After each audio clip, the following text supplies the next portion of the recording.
Welcome to my channel Limelight Leaks. Please share and subscribe and hit the bell icon for new updates. Clint Walker finally talks about Lee Marvin. Clint Walker was born Norman Eugene Walker on May 30, 1927, in Hartford, Illinois. Walker's early years were simple and humble. He grew up during the Great Depression when times were really hard. His parents, Gladys and Paul Walker, taught him to work hard and never give up. These lessons would help him his whole life. When he was young, he left high school to join the Navy ships during World War II. He wanted adventure and to help his country. This early time with rules and travel gave him a wide view of the world and taught him to work hard. After the war, Walker worked many different jobs. He worked in factories and as a security guard at a Las Vegas hotel before luck brought him to Hollywood. He was tall and good-looking, which caught the attention of talent agents. Soon, he started getting small parts in movies. His big break came when Warner Brothers took a chance on him for a new TV show that would change his life and Western shows forever. In 1955, Clint Walker got cast in the amazing TV show Cheyenne. It was the first hour-long Western show and one of the first network TV shows to have just one main actor. Walker played Cheyenne Body, a wandering cowboy and Civil War soldier with strong morals. The role fit him perfectly, and people right away loved his mix of toughness and kindness. His character was often a lone hero who protected justice in the wild and lawless Old West. He became a symbol of honor, doing right, and never giving up. Cheyenne was a huge hit, running for 7 seasons until 1962, and making Walker famous everywhere. It helped start a golden time of TV westerns and made way for other popular shows. Unlike many action stars back then, Walker did many of his own dangerous stunts. This earned him respect in the business for his bravery and being real. While TV made him a star, Clint Walker also had a great movie career. He starred in many movies throughout the 1950s, 60s, and 70s, often playing frontier heroes, soldiers, or quiet lawmen. One of his most famous movie roles was in The Dirty Dozen, 1967, where he played Samson Posey, a gentle giant who, despite his size and strength, was sensitive and shy. The role let Walker show his acting skills and work with other legendary stars like Lee Marvin, Charles Bronson, and Telly Savalas. Other great movies include Night of the Grizzly, 1966, Gold of the Seven Saints, 1961, and More Dead Than Alive, 1969. While he never became a top movie star, he kept a steady and respected place in Hollywood, always giving solid performances that showed his reliable and honest personality. After his famous time as Cheyenne Body in the long-running Western show, Cheyenne, Clint Walker's career in the 1970s took several interesting and different turns. One of his more unusual appearances came in the 1970s funny spy comedy, The Fin, a weird and strange movie made by Warner Brothers designed as a way to make fun of Cold War spying and celebrity culture. The Phoenix had a wide bunch of guest appearances, from classic Hollywood stars and famous people, many of whom, like Walker, had been major names in earlier times. Though his role in the movie was pretty short, Walker being in it showed his willingness to try unusual roles and stay visible in a rapidly changing entertainment world.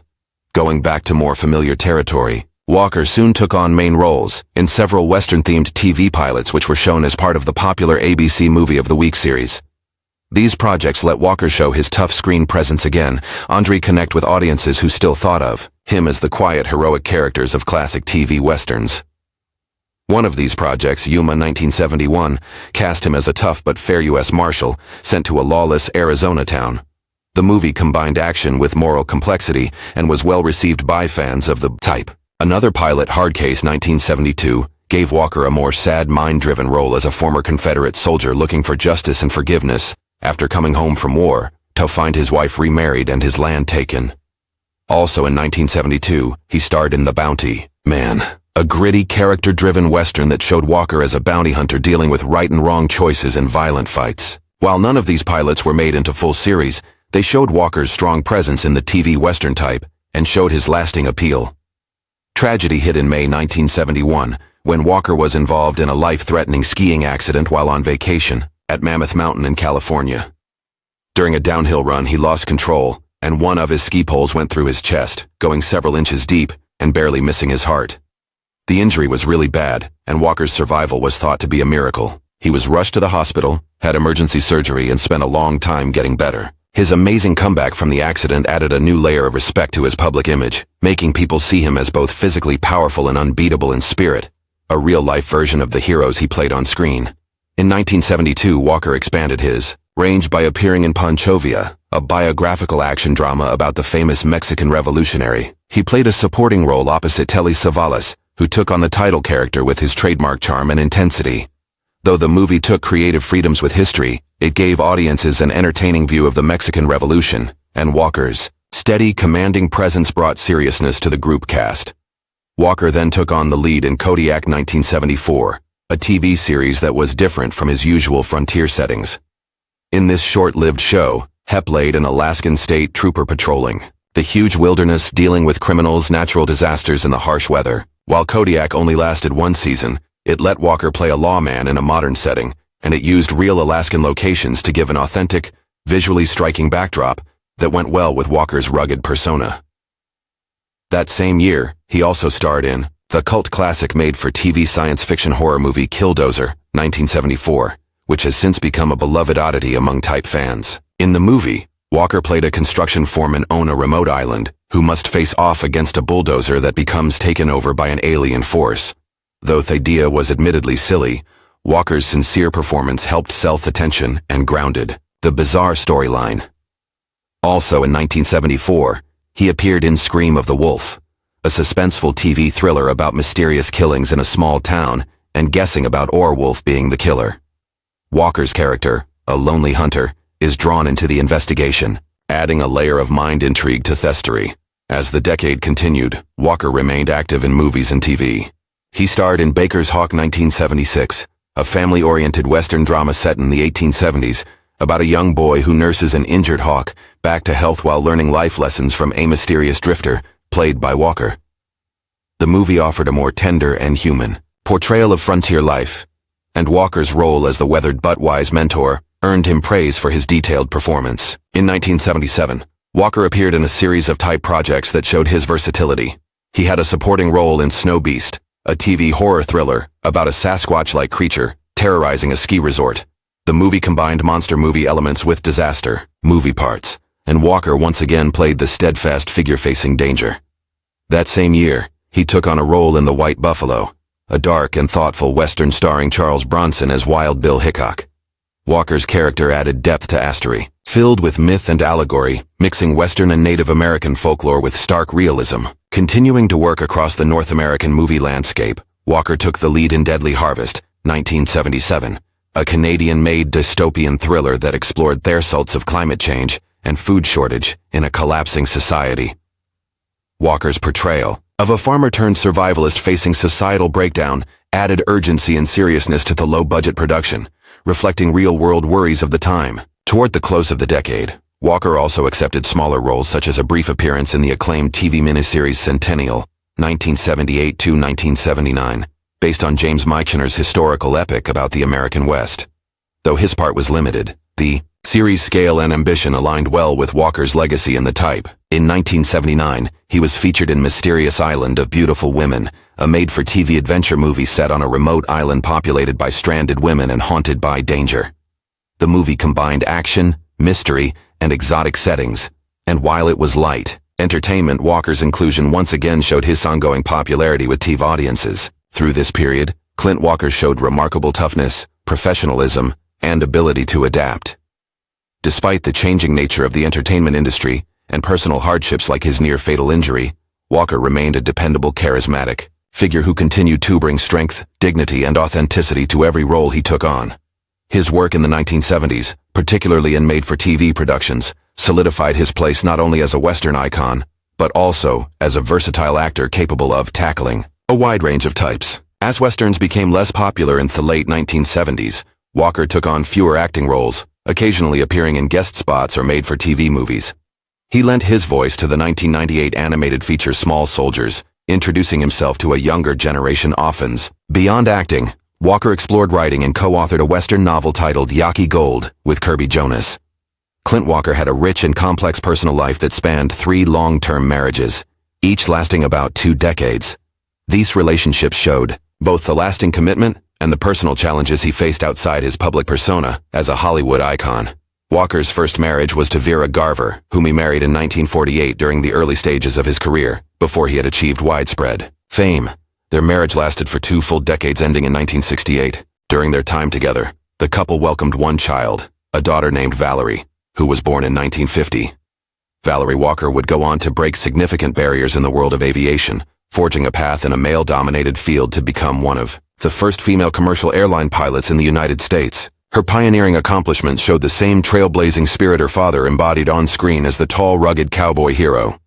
Despite the eventual end of their marriage, Walker and Garver's union played a formative role in his personal life during his rise to stardom, particularly throughout the 1950s and 60s when his career as the lead in the popular TV series Cheyenne was at its peak. After several years as a single man, Clint Walker found love again and remarried in 1974. His second wife was Giselle Hennessy, a woman who brought renewed happiness and companionship into his life during his later years in the entertainment industry. The couple shared a deep bond and a quiet, enduring partnership that lasted until Giselle's untimely death in 1994. Although their marriage did not produce any children, it was marked by a strong emotional connection and mutual support as Walker transitioned away from leading roles into semi-retirement. The loss of Giselle was undoubtedly a significant personal tragedy for Walker, who had enjoyed nearly 20 years of marriage with her. Despite the sorrow of losing his second wife, Walker eventually found love once more. In 1997, he married for a third and a final time to Susan Cavallari. Their marriage spanned over 2 decades and lasted until Walker's death in 2018. Susan remained a constant presence and companion during his twilight years, offering comfort and support as he lived a quieter life away from the limelight. The longevity of their union, like his previous marriages, was a testament to Walker's dedication to his partners and his desire for lasting, meaningful relationships. Though Clint Walker was best known to the world as a quiet Western hero, his private life revealed a man committed to family, love, and long-term devotion, finding strength and companionship in each of his 3 marriages. For decades, fans and Hollywood, insiders alike have been fascinated by the complex relationship between Clint Walker and Lee Marvin, 2 towering figures of classic American cinema and TV. Both men carved out legendary careers during the golden era of westerns and tough guy dramas, but while they shared the screen and often walked similar paths, they rarely spoke publicly about each other until recently. Clint Walker has finally broken his long-standing silence on Lee Marvin, shedding new light on their personal and professional interactions, and revealing a side of their relationship that few ever expected. Walker's decision to speak out comes after years of speculation and rumor about the nature of his connection with Marvin.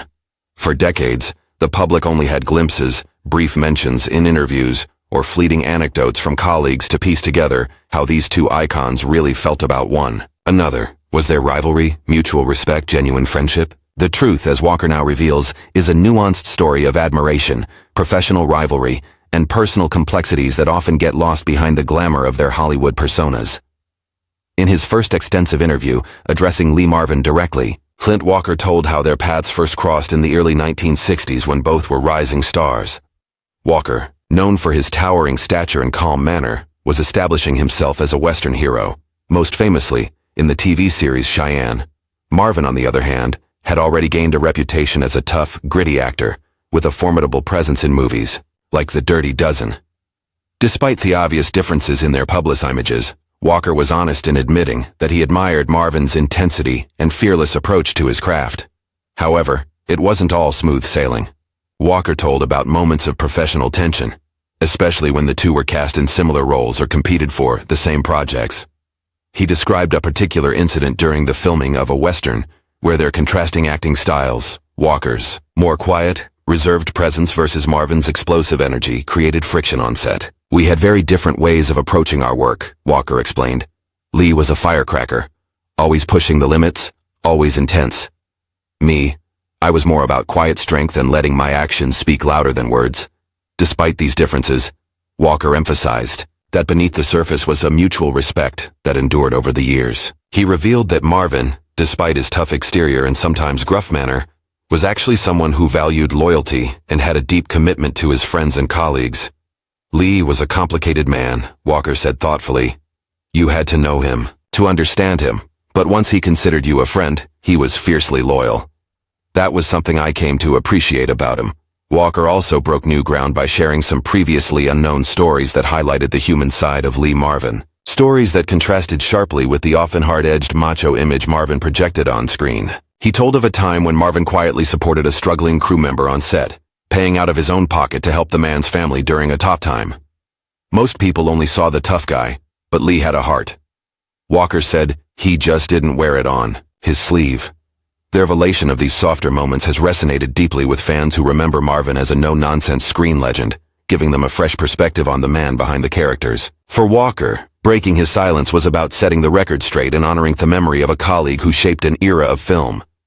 It's easy to get caught up in the myths and the Hollywood stories, Walker reflected. But the truth is often more complicated and more interesting. Lee Marvin was a man of contradictions, and I'm glad to finally share what I really knew about him. This long-awaited candidness also sparked renewed interest among film historians and fans alike, prompting discussions about the dynamics of Hollywood's golden age and the often unspoken relationships between stars who helped define it. Clint Walker's revelations offer a rare and valuable glimpse into the realities behind the camera, reminding us that even legendary figures have layers and stories waiting to be told. Clint Walker passed away peacefully from congestive heart failure on May 21, 2018 in Grass Valley, California, just shy of his 91st birthday. His death marked the end of an era for the iconic Western star who had captivated audiences for years. Walker left behind a close-knit family, including his beloved daughter, his third wife, a half-sister, and a grandson. Notably, his twin sister Lucille Westbrook had passed away in 2000, adding a bittersweet note to his family history. Walker's legacy continues to live on through his memorable performances and the remarkable story of survival that inspired many.